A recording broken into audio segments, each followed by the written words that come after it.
Yvonnick Prené is a trailblazing harmonica player, bandleader, and educator based in New York City.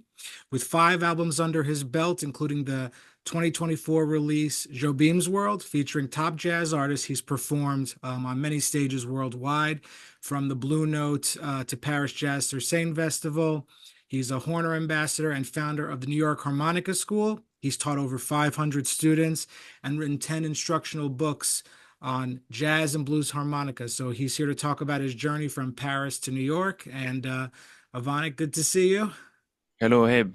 How are you? I'm good. I'm good. Thank you so much for taking the time to be with me today. And I'm sure there's a lot to catch up on. So let's talk a little bit about you've had the chance to work with some great artists. I know you've gotten to perform with people like Vic Juris Yeah. or Mike Marino, that sort of thing. It's has anyone, like, jazz is such a collaborative thing and everyone brings their uh own voice to the music. Has there ever been a time where someone you've played with, the way they've played, completely shifted your playing in a way? Of course, yes. But you mentioned Vic Joris, who was my one of my teacher at the new school. So it was around 2009, 2010, and but we played many years after when I graduated, 2012. After I asked him to perform at the side door in Connecticut with my band. So it was an organ quartet. I think it was with Jared Gold on organ, Alan Mennar on drums, and we played a few concerts after this one, and it was such a great experience to share the stage with Vic. Yeah, he's a great guy, and he really inspired me to push myself and to develop my improvisations, and just to make sure that I play the best that I can. And then it was really a night to be remembered. And there are a couple of videos on online on YouTube. I think there is one take of Bluesette, so it's great to watch. And then we played at in Marlborough at the Falcon. I think it was with Vic. Yes. So yeah, Vic Juris, but I mean, yeah, many have the chance to be in New York for a few years. I mean, almost like 15 years now, and I got the chance to play, to be on stage with some amazing jazz musicians like you. We played a few years ago uh, in Staten Island. I remember. I could have done better, but Yeah. a lot's changed since 2017. I'll do a better job next time. Yeah, and me too. Yeah, yeah. I was listening to some tapes of myself, like from before I left Paris to New York, 2006, 2007, and I couldn't believe myself what I was listening to. It was just really scary, like the way I played. I can't believe I played like this in public. So it was But a lot of looking, you think your younger self would be proud of who you are today and everything you've accomplished? Yeah, I think so. I think so. It took me many years to feel comfortable on the harmonica, and also as a musician to bring up every aspects of music, of musicianship that we need to develop in order to play jazz at the highest level that we can possibly ourselves. I mean, there is always a room to, of course, to improvement, but there is certain level, like even New York level, I would say, to reach. We need to be able to hear what we play, to hear the chord changes, and be able to transcribe, to hear music in certain way, to be able to play, to connect with other musicians on stage, and we need to be to know really well our instrument, so we can really improvise and feel free. We need to have a great time. So important, especially in New York. We need to be able to swing, to groove. That's probably the most important. So maybe at that time when I was younger, I had like, perhaps a facility playing the harmonica, but all the other aspects needed to be to reach the same level. So that's why jazz is one of the most difficult music to learn, because we need to not only be good on one aspect, but all the other aspects of musicianship that we need to be strong. So yes, when I heard that tape, I was in France in September, and just I had these CDs and mini disc around, and I started to listen to some live gigs in Paris, and yes, so I saw a lot of progress. Even Well, when yeah, and you're a technical, a fantastic improviser, but also a technical virtuoso on the harmonica, because the harmonica, being that it's such a small instrument and you have to construct the way, you compare the size of a harmonica to a piano or something, and yeah. you want to be able to technically do very similar things. You're talking about you always the growth you've had. What are you exploring now? Like any particular thing like that's pushing you, like at during this like November 2024, like exploring anything in particular? Well, yeah, just started back to work on specific rhythms. Uh, this weekend, I had a party with friends, with a drummer, Antoine Cara, French drummer, and then we had some discussions about rhythms and about playing music, because he likes to play all day long and film himself, and he shares on his Facebook, and he has such a great command of the drums. He's an incredible drummer that we're going to hear from in a few months, because he's putting out his first CD um, with me. He invited me on a few tracks, but especially he has Randy Brecker, Oh uh, wow. Max, yeah, Max Stern, uh, Osnoy. That's how you pronounce it. So yeah, some amazing guests on the record, and so yeah, it's coming out in January. I think the title is Statue Co. I think that's yeah. So he's That's about, someone we're going to be, yeah. hearing about, you're saying. Yes, because he's up there in New York, and so no, we had a good time, and then we talked about what he was practicing on the drums, and then it made me, it inspired me to practice like playing 5/8. I mean, like in one bar, playing um, five notes, in the space of one beat. Five note groupings.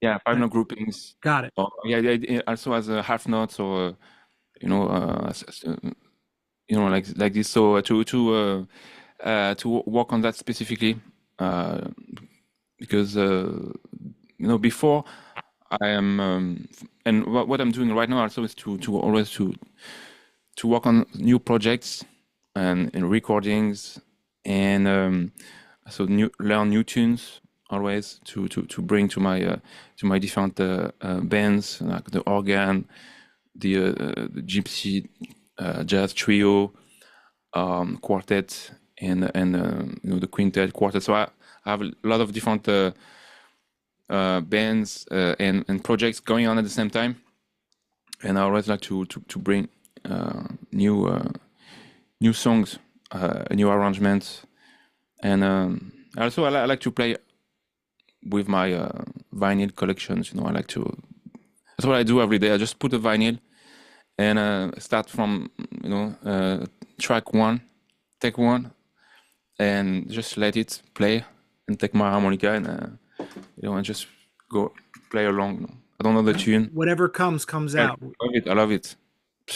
Yeah, Yes. no, that's great. And you talked about New York. I think you and I both know that New York is a very there's a no shortage of jazz musicians, and there's some people who, like yourself, go to school, study the music in New York, but then afterwards they get very discouraged because it's so competitive, that sort of thing, but you've been doing it now, in New York City for such a long time and still maintaining an active schedule.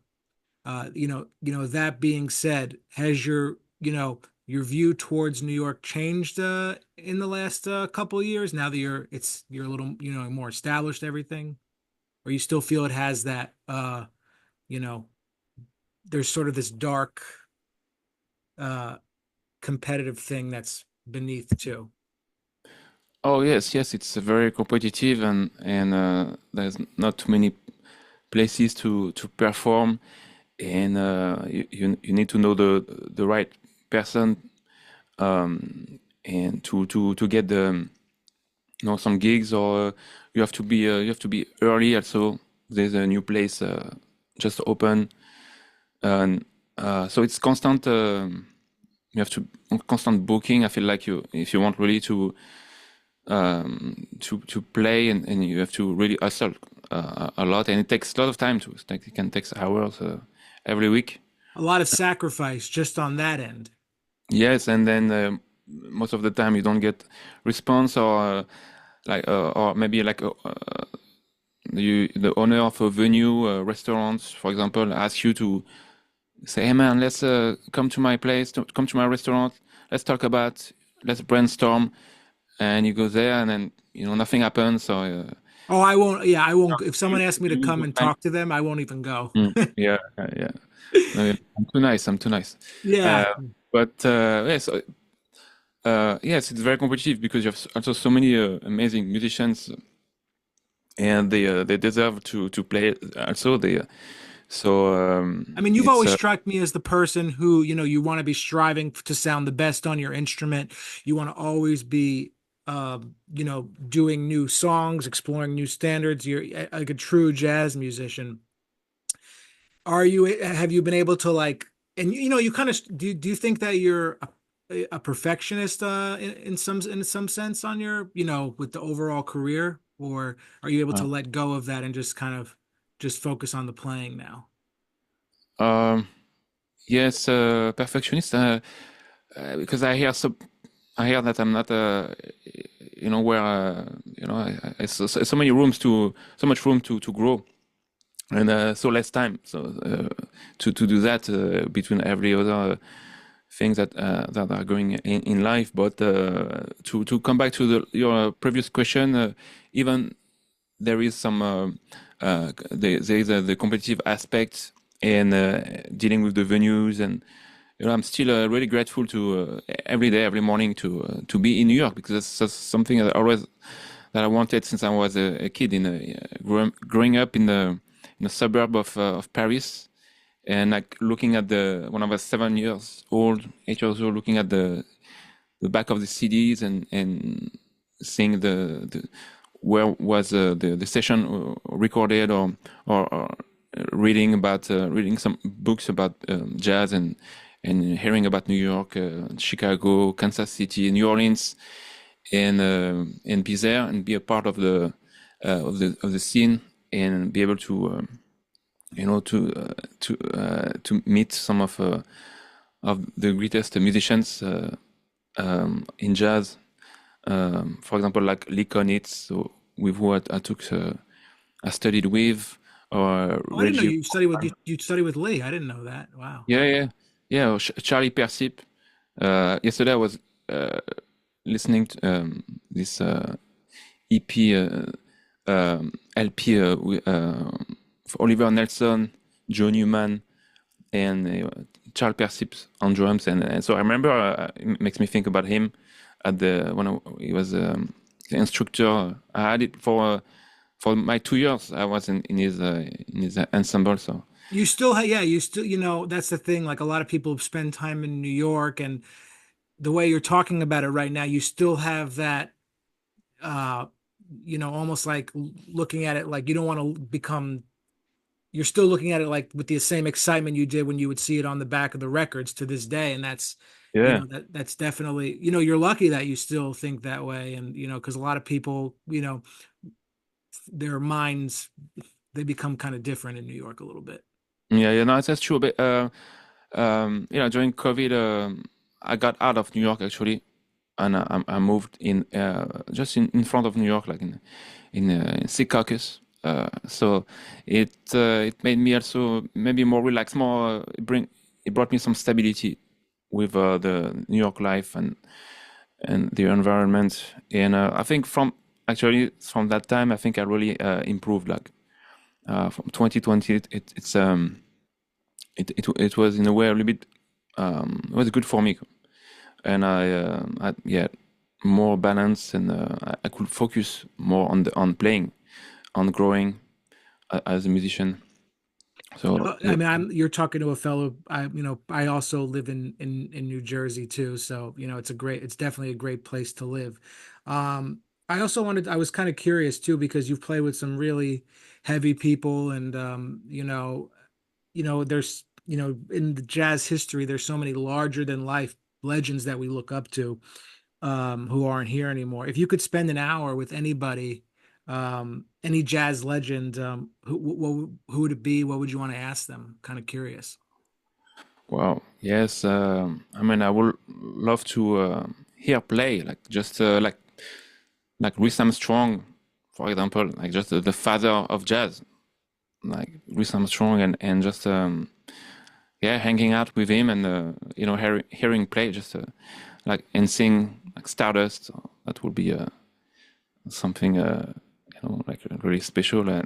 And but so many, like, just like Lester Young too, like Billie Holiday, Charlie Parker, of course. But yes, I think those you know uh, legends.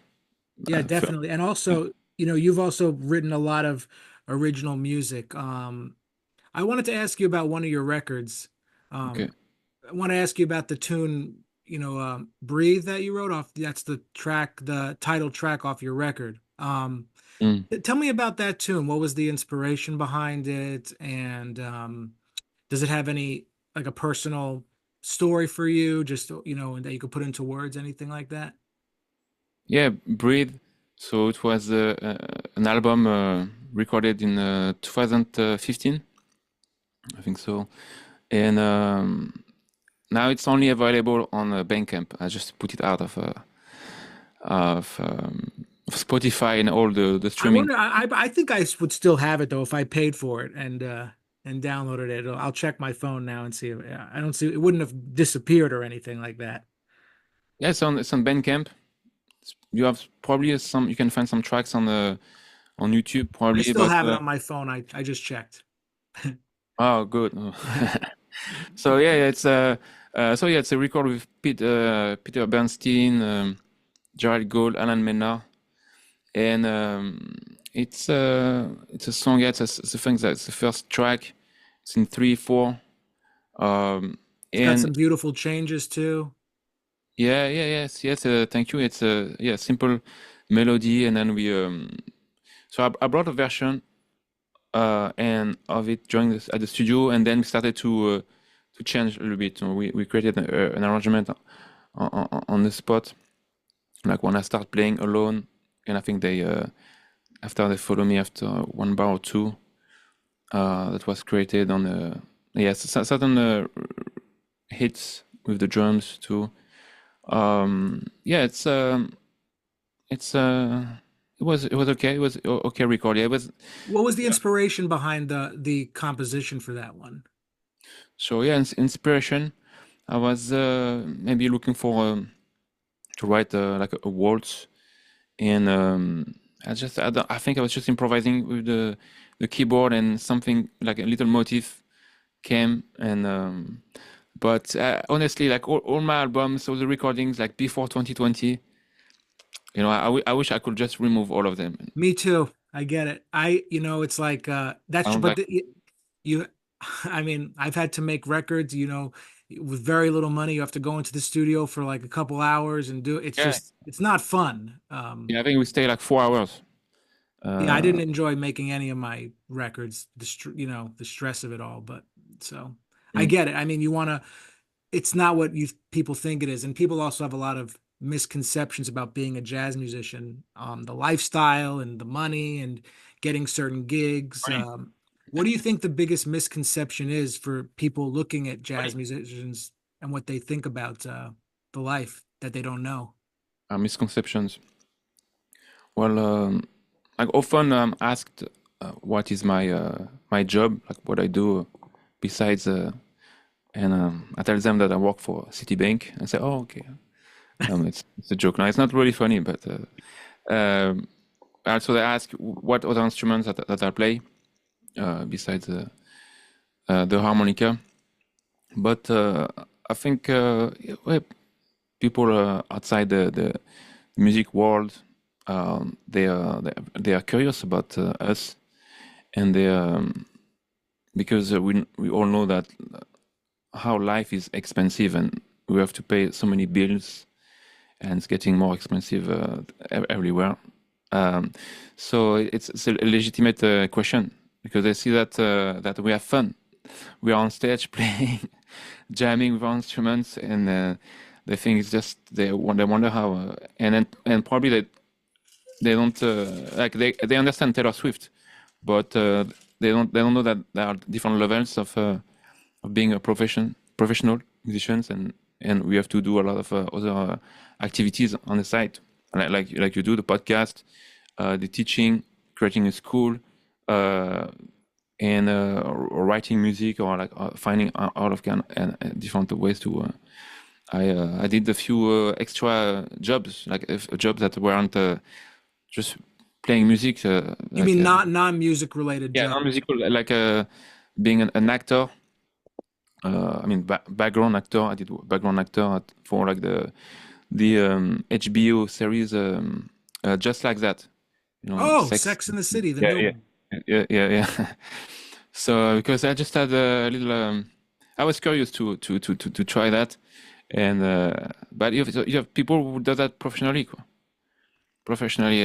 and but I tried to do it again, but I didn't. I think my acting career is over. They didn't You call me. So retired from acting. yeah, maybe I need to change my pictures, Yeah. or I don't know, because you have to act certain way, like background, because you wait for so long, and then it's your turn, and then you just have to stay quiet, like not to interrupt.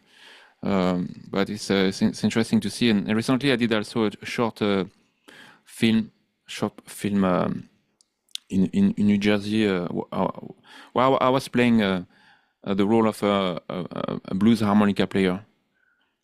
So it was a little, little film, but hey, it's to show you that you need to open to everything and diversify your skills. I think it's important. Absolutely. It's like you know, on, Friday I was doing a private party gig, and then a couple days later doing some sort of teaching thing for kids, and then I was at the college. It's like the college Yeah, I teach. It's like it's not just one thing. I mean, you hope it will be at some point, but it's a lot, with the stress of, bills.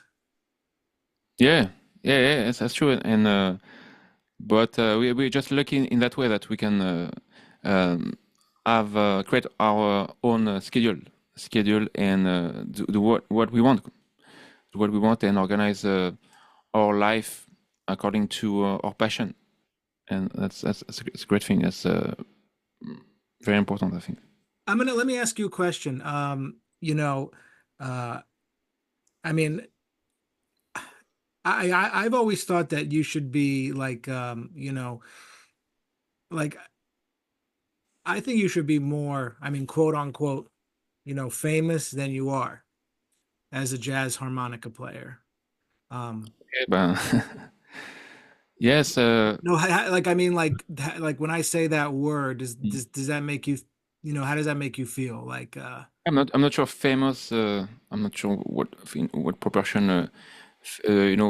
What I mean fame in in like the harmonica world or the jazz world.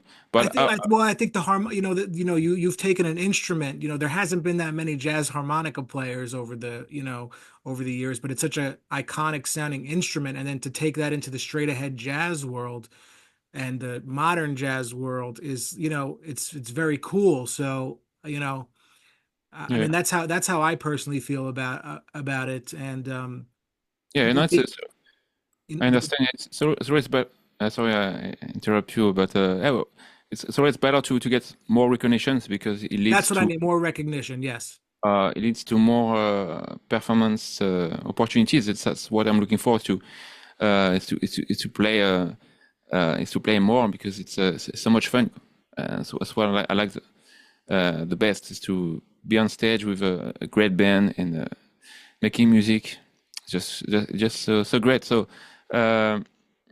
and then you have to connect with the public too. You have to okay, maybe you can receive some kind of grants, subventions, um, but it lasts just for a while. Like same thing as being in school, a student. You play with your ensemble in front of your teacher. You play in some kind of environment where people don't have to come to see you or to pay their tickets, and then at some point you have to have a project that make people want to go to the club and hear you.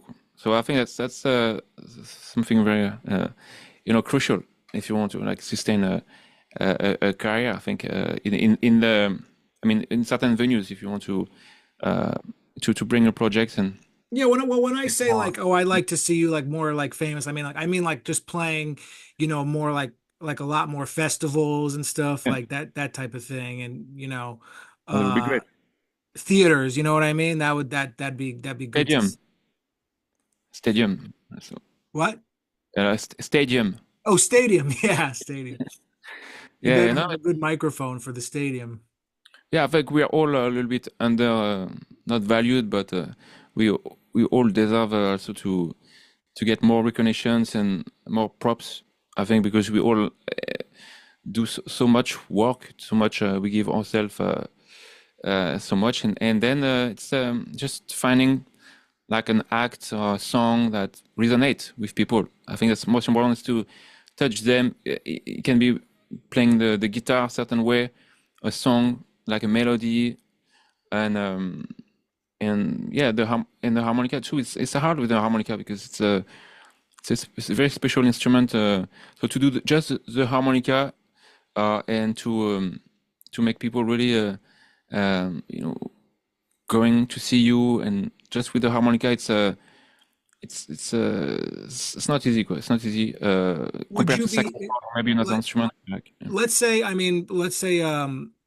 a pop star wanted you to, go on tour and be part of their band to play harmonica with them, but you'd have to leave, you wouldn't be able to like do any jazz gigs for a year or two. Like, would you think that's a sacrifice you would make?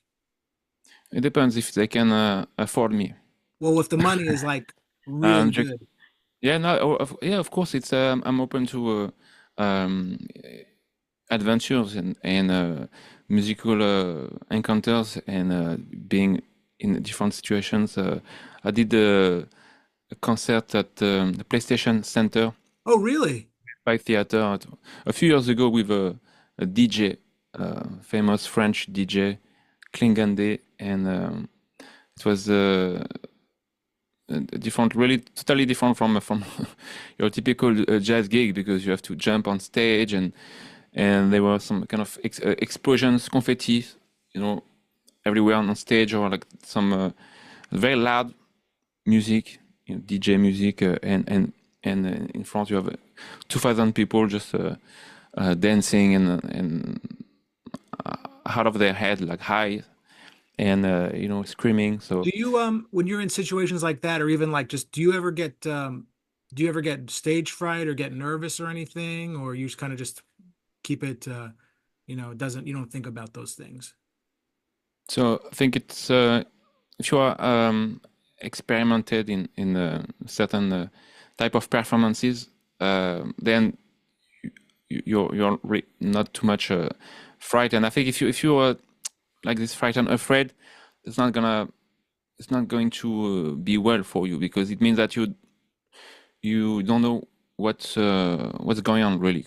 I think you can be excited. I think I'm always excited when I'm before getting on stage. It's like it's like a party. So I make sure that I prepare myself really well the day before, even start to have my clothes ready, print all the charts, make sure I confirm with everybody, so I can relax. And then when anything comes, like maybe there's one of the sidemen late, or somebody send you an email, or you receive some news you need to deal with. So it's okay, because you don't have to print that all the charts, or you don't have to. It's already You taken take care care of. of all that stuff before, Yeah, so that way you're able to just, relax and play. Yvonnick, I want to thank you so much for talking with me. And, we're going to well, I hope we'll do it again and get to play yeah. again and stuff. Where can people find you on the, on your social media and website? Do you want to share that with us? Yes, they can follow me on Instagram, Yvonnick.Prené. Also on my website, they can sign up for newsletter on yvonnickprené.com. And yes, All right, that's enough. beautiful. Thanks so much. Thank you, Abe.